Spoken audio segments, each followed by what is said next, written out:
Bueno, entonces paremos un ratito, descansemos 5 o 10 minutos y yo jalo a Aarón para que venga a trabajar con nosotros. Sí, lo sé. Está bien. Dice que estoy siendo grabado. Exacto. Por Pablo. Pablo te quiere llevar preso, ¿no? Saludos. Ok, entonces nos venimos acá a la opción de consultas gratuitas. Si voy muy rápido me dicen, ¿verdad? Consulta por número de finca. Estamos en San José. Y dijimos que la finca era... Tengo memoria de pollo, me disculpo. 032 8405. 8405. Gracias. Le damos... Chao. Le damos consultar.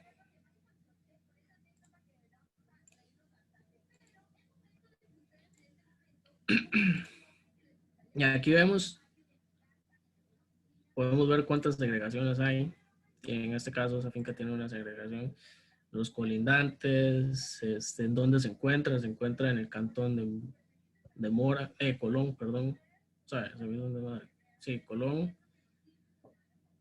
en San José. Y dice que el propietario es esta sociedad anónima, Amadrías Sociedad Anónima. Eso quiere decir entonces que es un propietario privado, ¿verdad? Ahí pueden consultar uno por uno cada una de las fincas que ven acá en los espacios, claramente, ¿verdad? Donde no hay un hueco, un vacío, para ver la viabilidad, ¿verdad, profe? Lo que estábamos hablando, la viabilidad de la creación del pano. En este caso, imagino que ya el gobierno y cada propietario ya tienen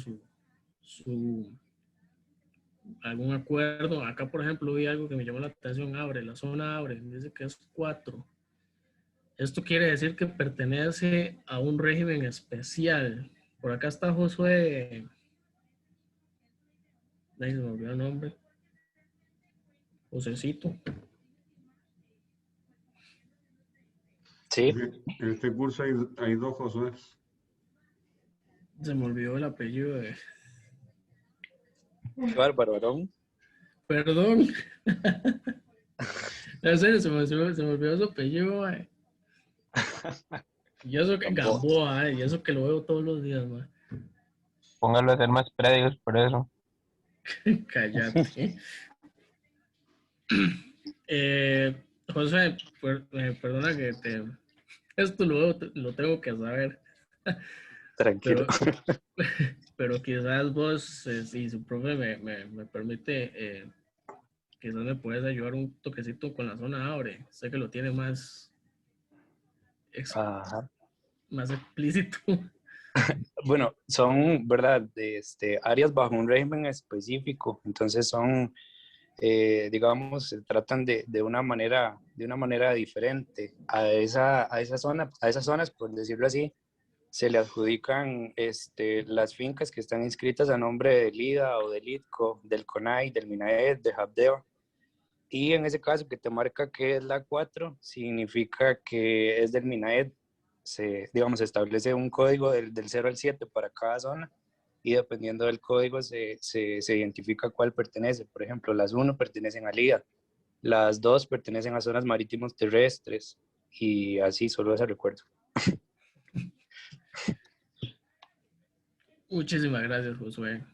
Eso lo voy a tener muy presente para cuando nos toque conformar en zonas así. Bueno, entonces, como explicaba Josué, estas fincas ya pertenecen al MINAE. Entonces, bueno, como ustedes vieron en el registro, perdón. No pertenece al MINAE, tiene una afectación del MINAE. Bajo concesión, sí, perdón. No, afectación. Es que está declarado ya como área silvestre protegida, entonces es una zona que tiene limitaciones por estar en la zona protectora del rodeo. Ok. Entonces, esto es otra cosa que hay que ponerle atención, ¿verdad? La zona Abre. Para la consulta de las fincas en dichas dichas áreas, ¿verdad? A lo que tengo entendido y lo que recuerdo, el profe me corregirá, es que cada uno de sus grupos creará una propuesta. Entonces puede fijarse en el código. Voy a ver si tengo al alcance una tabla con esos, o hacerle un resumen. No sé qué le parece, profe. Dile. Ok, entonces voy a hacer editando un resumen. Con estas zonas, bueno, es un vacío interesante, bastante interesante. Entonces, esa es la loma de Salitral, ¿no? Ujú.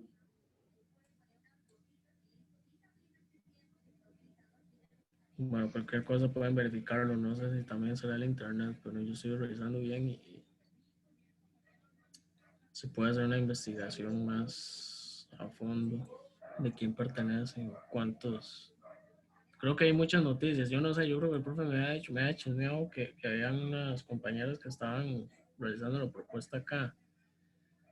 Hay muchas noticias al respecto, entonces por ahí podrían verificar y cuántos propietarios hay y si cumplen estos requisitos.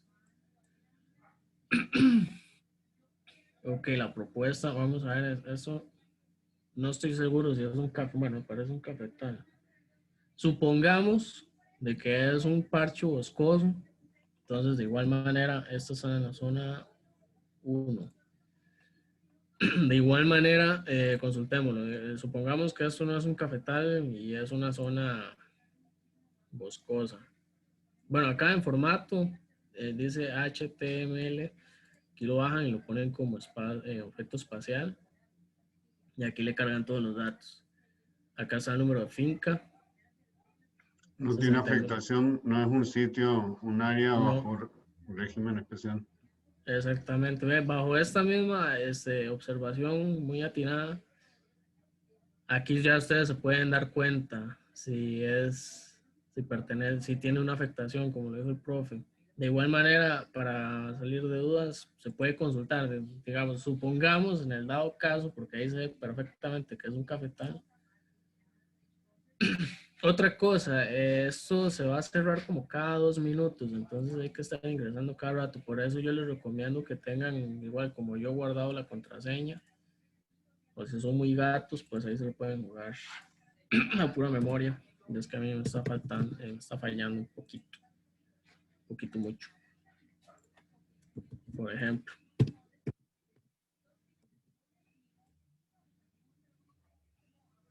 Bueno, aquí les va a tirar. Se encuentra una finca, la finca se encuentra en una catastrada. Sí, más que obvio.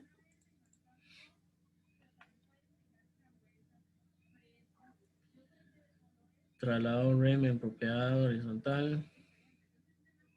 No indica su propietario.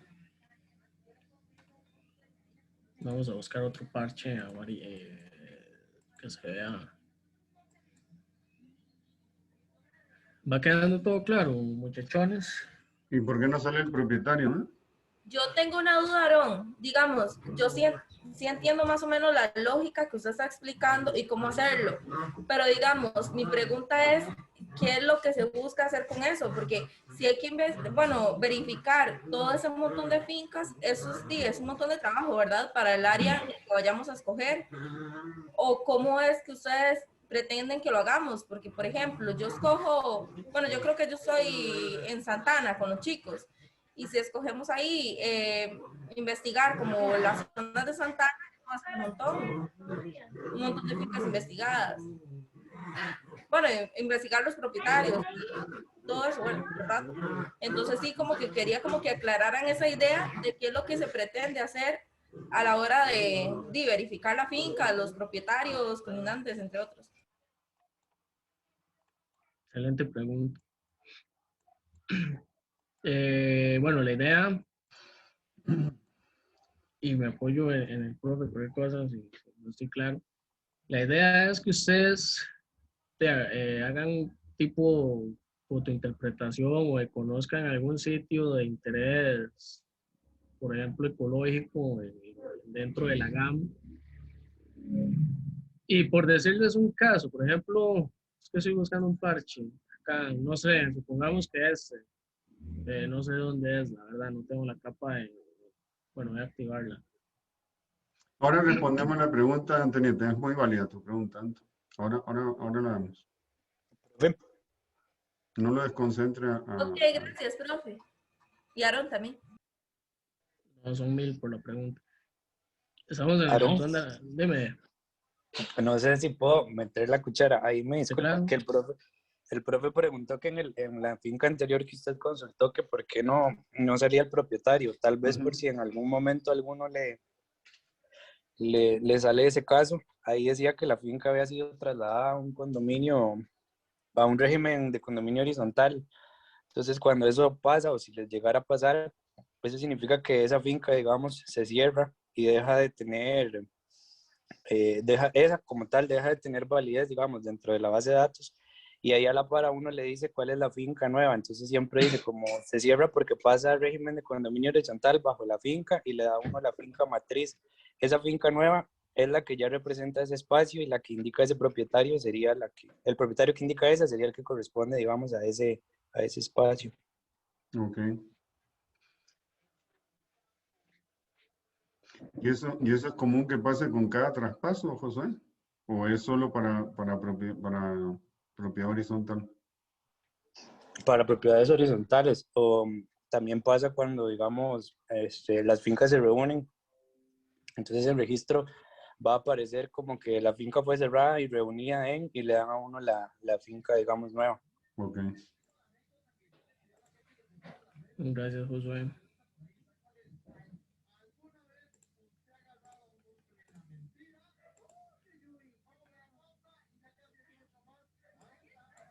De esta, por ejemplo, tratando de responderle a Antonieta.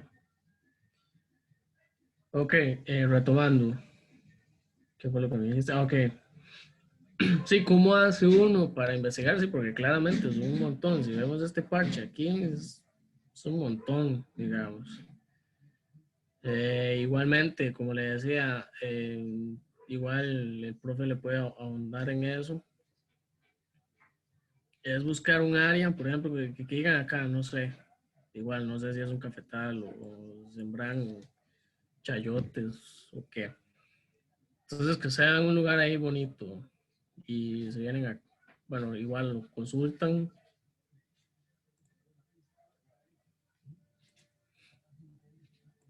Estamos en Alajuela.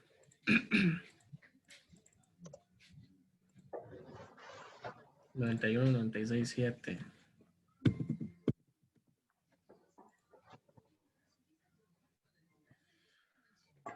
Propietario es Oscar. Entonces ahí se valoraría realmente si cabe la posibilidad de crear un pano ahí o no, por ejemplo. Entonces es básicamente en este sentido. No sé si el profe querrá agregar algo.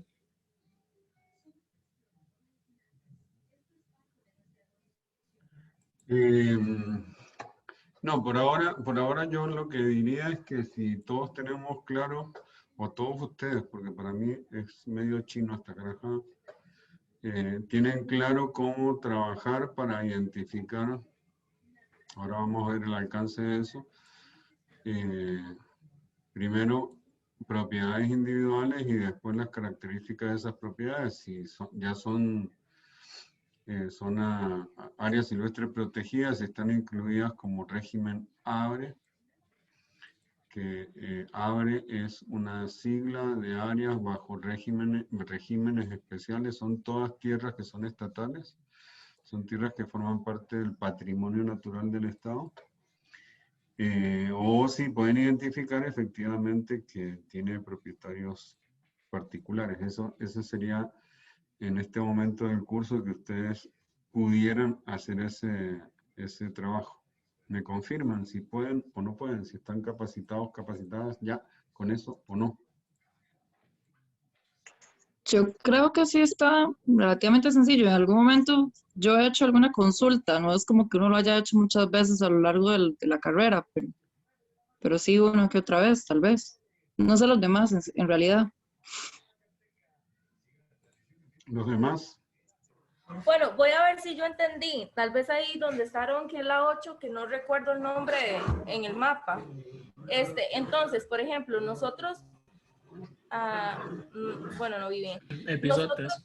nos basamos en esta zona, que sería la 8, que no sé cuál nombre es, y entonces tenemos que investigar si los propietarios son jurídicos o bien si están dentro de alguna de estas zonas abre y categorizarlo. ¿Es así?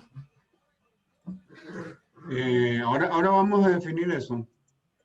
Ok, ok. Es Ahora que vamos- digamos, ajá, la idea no me estaba quedando clara y pensé que iba por ahí el asunto.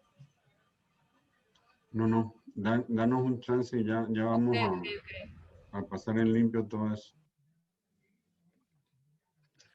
Ok, sí, estaba revisando estas fincas que están sobre el pisote, es Antonieta. Efectivamente tienen zona abre, pertenece al juego 4. Mira, Podríamos ver, ay, sí es cierto, no tenemos, aquí hay un hueco de información. ¿qué te falta? No, solamente quería verificar eso. No, el hueco de información, chapa. Acá de la zona catastrada, como para ver si es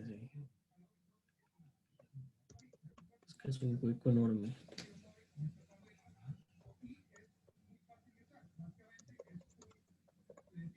Bueno, básicamente por mi parte era eso. No sé si a alguno le quedó claro, alguna duda.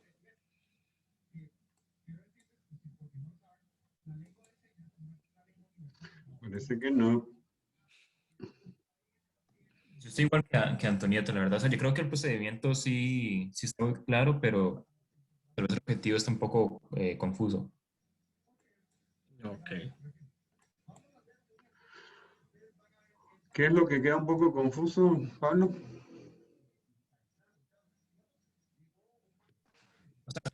Como decía Antonieta, que cuál es el propósito de... Ok, sí, sobre eso vamos a trabajar ahora. La cosa es que Aarón pueda ya desentenderse de eso y hablamos entre todos y todas el alcance del trabajo.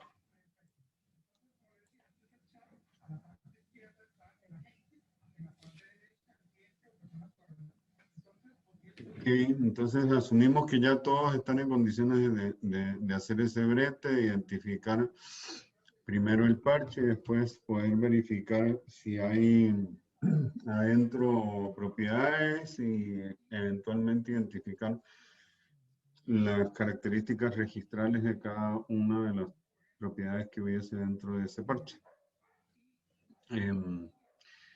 Gracias, Aaron. Si quieres soltar la pantalla, no te tienes que ir. Si te quieres quedar, te puedes quedar. De nuevo, pongamos pantallitas para que veamos y definamos ya de una vez lo del pano. Hay dos cosas diferentes, dos alcances diferentes que podríamos hacer en el trabajo. Ahora vemos cómo nos acomodamos en relación a las panos. Hay un primer trabajo que sería una primera área de trabajo, digamos, sobre cada pano, que sería poder hacer un inventario a nivel registral de las características de esa tierra. Cuando son zonas abre, van a aparecer idealmente con ese indicador, el número 4, no sé cómo se llama, índice o indicador, que lo que dice es que esa tierra es un área bajo un régimen especial, que en ese caso es que ya son áreas silvestres protegidas, o puede ser un área que sea del INDER, que antes se llamaba IDA y antes se llamaba INDCO, entonces perfectamente pueden aparecer registradas.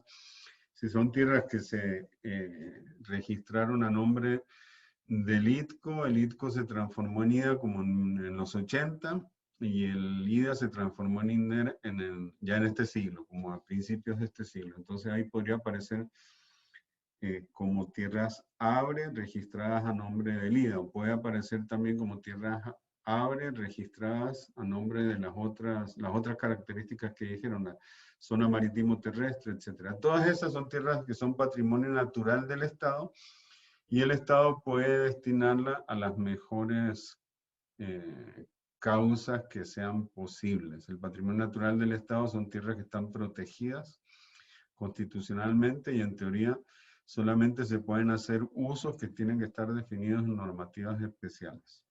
¿Ok? Entonces, hay una primera asignación que habría que hacer con cada una de los panos, que vendría súper bien esa información ya formalmente puesta en blanco y negro, que sería identificar una potencial pano. Tenemos estas 8 áreas que propuso el ministro de Ambiente anterior, y poder hacer un estudio registral para verificar si esas tierras efectivamente ya están incluidas como tierras ABRE, es decir, que son tierras del Estado y que están en manos, si es el código 4 del MINAE, si es número 1, creo que dijo José, sería IDA, etcétera, etcétera. Ese primer alcance sería importante hacer la investigación. ¿Qué va a pasar en función del molote de trabajo que podría aparecer, Antonieta? Que si en una de esas, ya vimos que en el rodeo son tierras ABRE, y que en el Tiribí, te fijaste también que ya eran tierras ABRE, Aarón.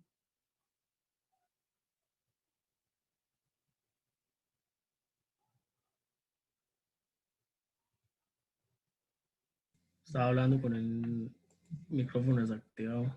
Ha sido más genio. Fue lo último que estábamos viendo, ¿verdad? Sí.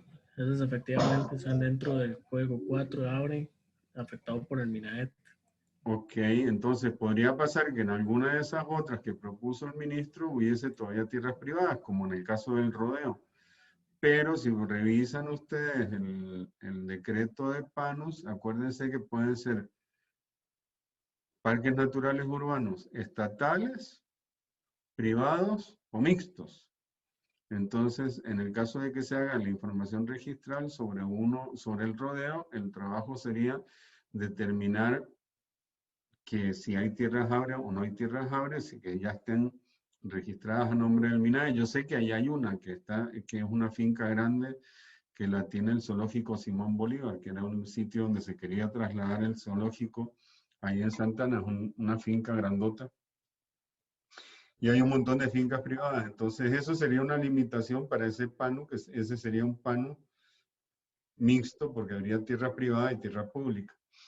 Eso es una primera dimensión. Hay otra dimensión de trabajo que es importante también abordar, que el sistema de información geográfico nos puede ayudar, pero que no necesariamente ser la única herramienta, y que refiere a lo que yo les venía mencionando como una zona de servicio de cada pano. ¿A qué me refiero con una zona de servicio de cada pano? La idea de crear los parques naturales urbanos es darle resiliencia a las ciudades, es crear zonas verdes, es crear pulmones urbanos, es crear áreas públicas para el desarrollo de diferentes tipos de actividades, las que están ahí indicadas que son usos permitidos dentro del pano. Ahí me refiero a la definición del pano. Entonces la idea sería que no existe, no hay todavía un conocimiento sobre las dimensiones de zonas verdes que requeriríamos en función de la población. Digamos, la sabana originalmente fue un gran parque urbano, y cada año que pasa, ese parque urbano va teniendo cada vez más vecinos alrededor. Hace 20 años no había ni una sola torre de apartamentos alrededor de la sabana, y eran los señores que tenían tierras de 500 o 600 metros alrededor de la sabana los que disfrutaban esa zona verde como la zona verde del barrio, más un poco de gente de San José, de los barrios del sur, del centro de San José, que iban a los fines de semana a utilizar esa zona verde. En la medida en que se va densificando la ciudad, cada vez la sabana se hace cada vez más chiquita. No sé si han hecho ustedes alguna vez incursiones en la sabana a través del tiempo, pero les puedo asegurar que hace 25 años, cuando yo iba a la sabana a mejenguear, con un grupo de amigos, en la sabana cabíamos todos los que llegábamos y siempre había espacio libre. Y ahora, aún en pandemia, si uno va un fin de semana a la sabana, no hay campo ni para pasear el perro. Están toda la gente que se ha ido a vivir ahí alrededor, incluyendo romos, y demás, que ocupan la sabana. Entonces, evidentemente, si estamos pensando en hacer parques urbanos, deberíamos acercarnos a alguna métrica mínima, de decir, de cuántas hectáreas se requieren cada 1000 habitantes, cada 1500 habitantes. Entonces, para ir acercándonos a ese interrogante, para poder llegar a plantear ese interrogante de una forma inteligente, lo que yo querría es que hagamos ahora, con este trabajo, es tratar de determinar en un ámbito geográfico alrededor de cada una de estas panos, ¿qué densidad poblacional real hay ahí? Si ponemos de nuevo, ¿puedes poner de nuevo el mapita original, Aaron? Sí, Cris. Profe, sería como tal vez hacer un buffer, digamos, como áreas de influencia. Determinar áreas de influencia, áreas de servicio, le llamaría yo, pensando en que el pano está hecho como para que la gente lo utilice para realizar muchas actividades, no solamente en función de conservación. Ajá.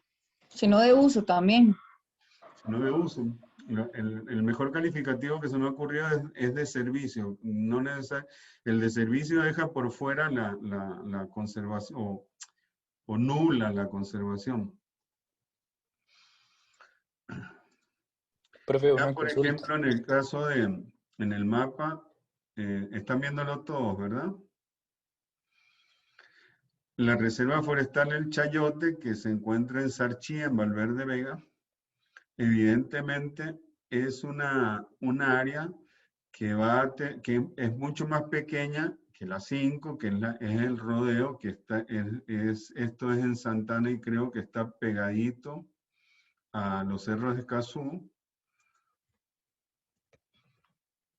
Y es también, evidentemente, prácticamente del mismo tamaño que la del río Tiribí, pero evidentemente están sujetas cada una de esas a características territoriales y demográficas y en zonas de influencia que son totalmente distintas. Entonces, a mí se me ocurriría, además de ese estudio registral o caracterización de las fincas que hay adentro, que un segundo ámbito de trabajo podría ser perfectamente este otro. Tratar de avanzar, ya listo, donaron. Tratar de avanzar,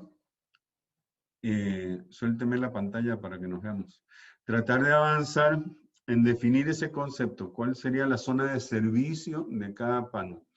En función de las características de cada uno, ese calificativo de servicio probablemente lo podríamos ir variando. Puede ser zona de influencia, zona de servicio. Piensen, aparte de la sabana, con la realidad del Parque de la Paz, se llama. Ese fue creado más recientemente a la salida de los barrios del sur, así exactamente con la idea de que la gente de los barrios del sur no fueran a la sabana, sino que cuando salían de los barrios del sur y se dirigirían a buscar espacios verdes, se encontraran ahí cerquita el Parque de la Paz. Pero el Parque de la Paz son como 3 sabanas, pero la densidad de población que hay en los barrios del sur es muchísimo mayor que la densidad de población que hay alrededor de la sabana. Entonces, evidentemente, los niveles de ocupación y los tipos de ocupación que se hace del Parque de la Paz y de la sabana son totalmente distintos.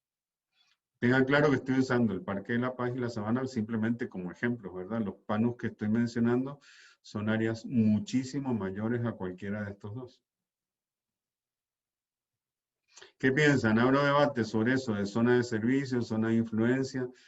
¿Cómo lo pueden ver? Pienso además que son 8 y podríamos o acomodarnos en grupos de trabajo de todos en esos 8, o bien los grupos que ya habían empezado a definir otras potenciales PANUs, que tengo el apunte por ahí, no me acuerdo quiénes son exactamente, podrían quedarse pues con esa propuesta que estaban desarrollando y desarrollar estos 2 temas para esas 2 PANUs. Profe, me da no sé, la curiosidad de si dentro, digamos, de esos parques cabe la posibilidad de hacer como huertas urbanas. Tiene que leer el decreto, señora. Sí. Hay un montón de actividades urbanas, todas las actividades urbanas que se te ocurran, producción sostenible, deportes, recreación, cultura, etcétera. Tiene que haber espacio en los PANUs para facilitar espacios verdes para todas esas actividades que entre nosotros, déjenme decirle que cuando trabajábamos en esto, yo dije la chancleta voladora, es decir, todas las actividades alternativas que queremos hacer en la ciudad, de composteras, de huertas orgánicas, de material para artesanías, etcétera, etcétera, todo lo que significa. Y cabe decirle, digamos, como un servicio ecosistémico urbano, ¿sabes? Porque es como un servicio, o sea, como para verlo como un servicio y no como un área de influencia, sino, digamos, como que la gente vaya cambiando la mentalidad a que nos sirve tener esas áreas verdes porque nos da X o Y cosas que nos ayudan el bienestar. Podría ser por ahí. Esa es una de las misiones de la categoría entera de áreas silvestres protegidas. Es decir, es como acercar la conservación a la ciudad y que la gente realmente disfrute de áreas silvestres protegidas. Aquí les voy a poner, vean la cantidad de usos que se permiten. Ya lo habíamos visto, pero se los pongo de nuevo, pensando en precisamente definir qué vamos a hacer en este trabajo. Dice que los parques naturales urbanos están en zonas urbanas que poseen ecosistemas terrestres, no se piensa en incluir humedales, eso es importante, de valor escénico, biológico, recreativo y ecoturístico, cuya importancia radica en la necesidad de proteger y conservar su biodiversidad. Los objetivos principales son preservación de ecosistemas naturales remanentes, captura de carbono, eso es un servicio que va a prestar el bosque que hay ahí, recreación y ecoturismo, eso es lo tradicional, propiciar conectividad con la trama verde de la ciudad, así como con los ríos urbanos, ahí es importante y por eso Aarón incluyó esa información de los corredores biológicos dentro del mapa que tenemos. Es decir, también eso sería una tercera cosa que podríamos poner como trabajo, como parte del trabajo. ¿Cómo aportaría ese PANU en conectividad? Si queda bien conectado o no queda bien conectado. Ya vimos, ahora ponemos el mapa de nuevo y vemos la conectividad. Restauración, conservación y mantenimiento de servicios ecosistémicos. Investigación científica para la adaptación, prevención del riesgo en desastres, aquí empieza la chancleta, Priscila, dinamizar la economía local mediante la promoción de actividades productivas de bajo impacto enmarcadas dentro de economía verde que promuevan conservación, primacía de biodiversidad y el desarrollo local. Entonces ahí te cabe compostaje, te caben huertas orgánicas, te cabe cualquier cosa que se quiera hacer ahí. Veamos eso de conectividad, ¿no?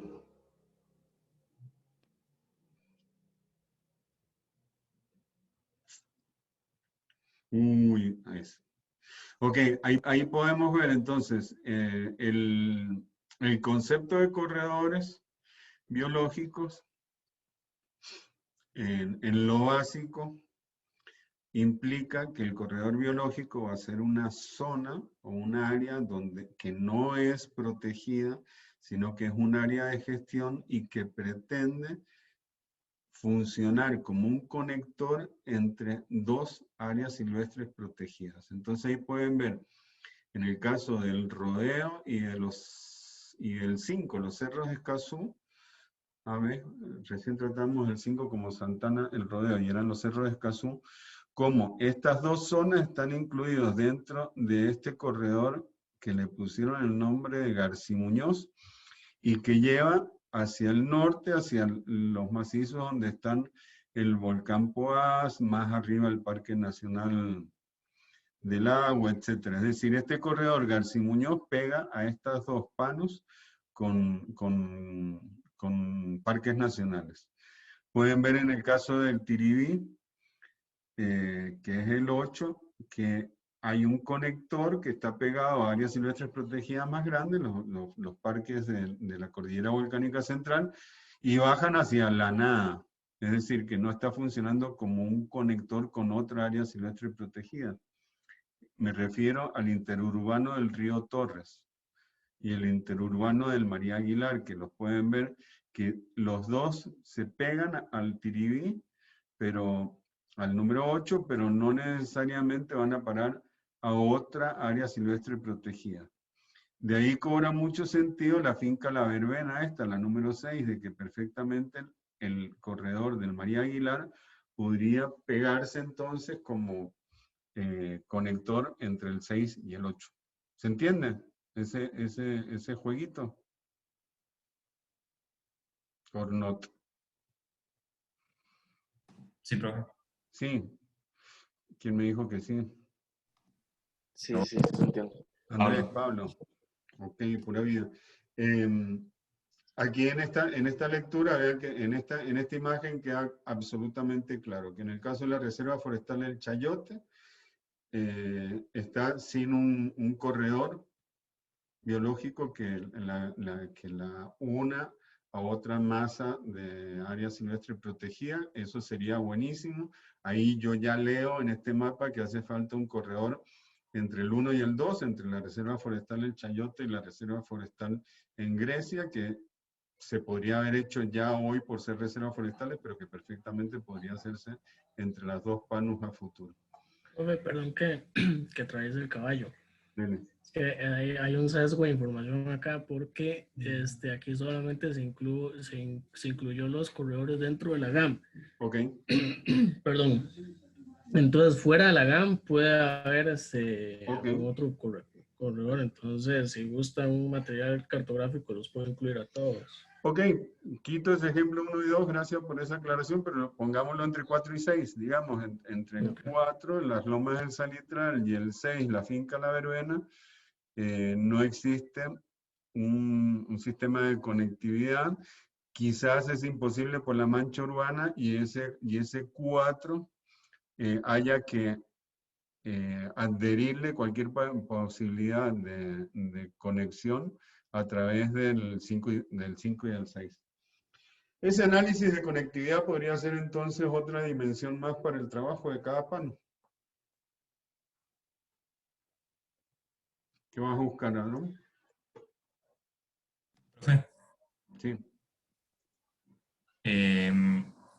Digamos, entonces, como para tener todo claro, el trabajo se divide en dos partes. La primera parte es cómo hacer un registro más catastral, ¿verdad? Identificar zonas verdes dentro del registro catastral para ver si se puede realmente hacer parques naturales urbanos. Ese sería como el primer paso, ¿verdad?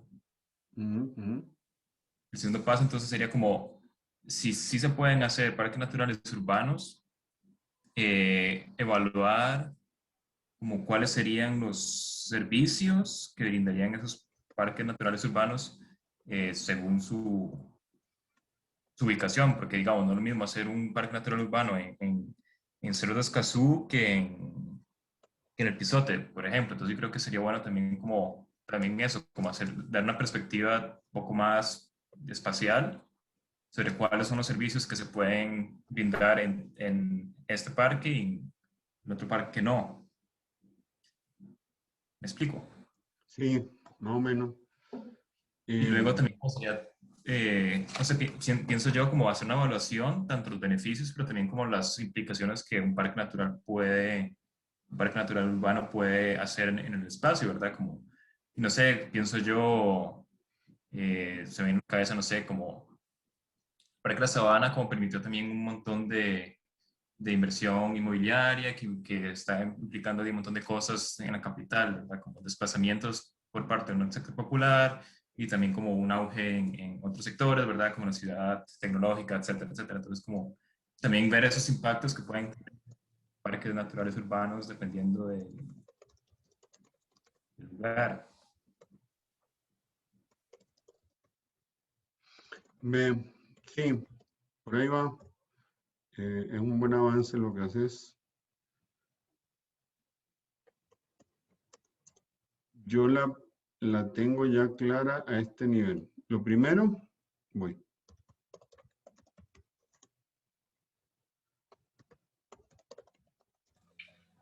Yo no, disculpe que la redes del nuevo caballo no estaba verificando si realmente entre el 1 y el 2 hay un corredor, perdón, hay un corredor biológico que lo conecte y efectivamente no, No, ok. no hay. Entonces, eso era lo que estaba viendo. Bien, ese huequito pues es interesante. Sí, sí, este acá.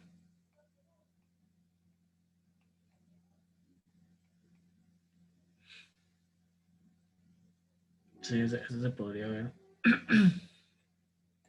Ok.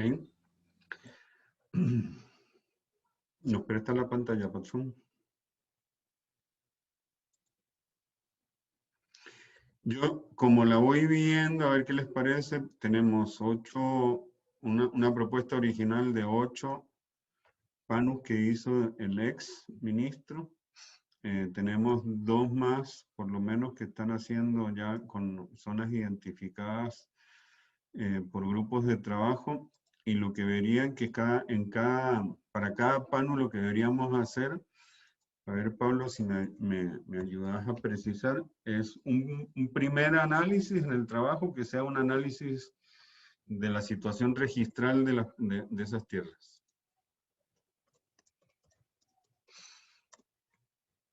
Digamos, de las propiedades. Ahí, ¿qué es lo que deberíamos hacer? Primero determinar si son tierras públicas o privadas, y en función de que sean tierras públicas o privadas, tener claridad si se puede avanzar a una, sí, tener claridad si se pudiera plantear un PANU estatal, o un PANU privado, o un PANU mixto, que son las 3 categorías que existen en el decreto, y que ahí tienen unas características particulares, ¿ok?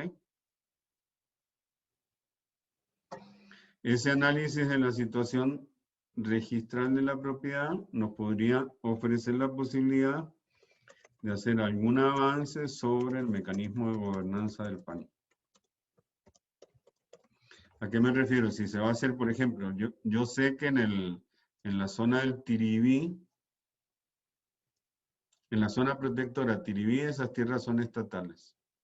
Entonces, si ahí se fuera a hacer un PANU delimitado solo para la zona del Tiribí, ahí el mecanismo de gobernanza sería el MINAE invitando a la municipalidad de Montes de Oca, de La Unión y no sé cuál es la otra, de Goicoechea, que están dentro de la zona de influencia de esa zona protectora, para establecer un mecanismo de gobernanza particular. Pero en el rodeo, que son un montón de fincas privadas, o en los cerros de Escazú, que hay un montón de fincas privadas, evidentemente el mecanismo de gobernanza sería totalmente diferente. Ese sería un primer nivel de ese trabajo.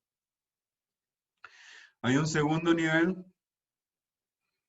que es determinar, hacer un análisis espacial y demográfico para determinar un área de influencia o de servicios de ese PAN.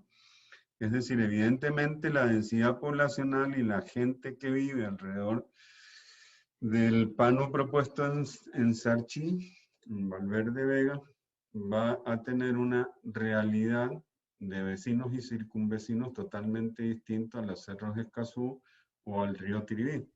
Entonces ahí no creo yo, era lo que les decía recién, que exista un criterio de cuántas hectáreas hacen falta en función de una población. Digamos que si una hectárea de parque natural urbano sería suficiente para ¿cuánto? Para 100 familias, para 10 familias, para 50 familias. Ahí es, a mí, Si bien está lleno de interrogantes, esa parte nos ofrece también una posibilidad creativa muy, muy simpática, porque de acuerdo a la zona podemos establecer diferentes propuestas concretas para uso de eso. Es decir, un parque natural urbano en los Cerros de Escazú, que prácticamente la población de Escazú vive pegadita a los Cerros de Escazú, va a tener un uso y una intensidad de uso muy diferente a Tiribí, que realmente en la zona protectora del Tiribí hay un montón de gente que vive cerca, pero ahí solamente la gente llega a cletear los fines de semana, digamos, pero no es una zona de uso intensivo para la comunidad, como los Cerros de Escazú o Salitral, Lomas de Salitral. Esa sería una segunda parte del trabajo, que evidentemente el análisis va a obedecer a las características de cada localidad, digamos. Yo ahí, yo les diría... Profe, Sí. yo entendí que esa era la tercera, digamos. Como ha ido hablando, yo lo he ido apuntando. Entonces, sí tenía que el primero era como un análisis de la situación registral, el segundo como avances del mecanismo de gobernanza. Es que el mecanismo de gobernanza estaría muy relacionado con el análisis registral. Digamos, si las Entonces, tierras son, yo lo vería como una consecuencia del análisis registral, digamos. Okay. El segundo sería determinar eso, un área de influencia, área de servicio. Lo primero que necesitamos es ver cuál es la situación alrededor de Zapano, digamos, a nivel distrital, o establecer una métrica que no sé si establecemos 1 kilómetro alrededor del perímetro, cuánta gente vive, no tengo idea. Más bien ahí yo les pido a ustedes que se pongan creativos, que empiecen ojalá esta misma semana a revisar para el PANU que terminemos escogiendo cuáles son los distritos que hay alrededor, cuál es la situación así a grosso modo demográfica alrededor de ese PANU, y que con datos del INAC podamos sacar a ver cuánta gente vive ahí alrededor de ese PANU. Y en función entonces de la densidad poblacional y del tamaño de ese PANU, del área específica de ese PANU, podamos empezar a crear. Y siéntanse libres de crear, porque sé que no hay nada escrito en relación a eso. Y el tercer nivel sería el nivel de conectividad. Digamos, cómo se hace para que ese PANU esté conectado a otras áreas silvestres protegidas. Ya vimos esos ejemplos. ¿Qué les parece?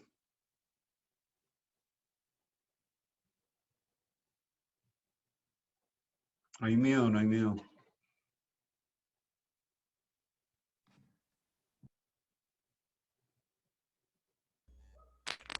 Está bonito, está bonito. Se ve factible, sí, está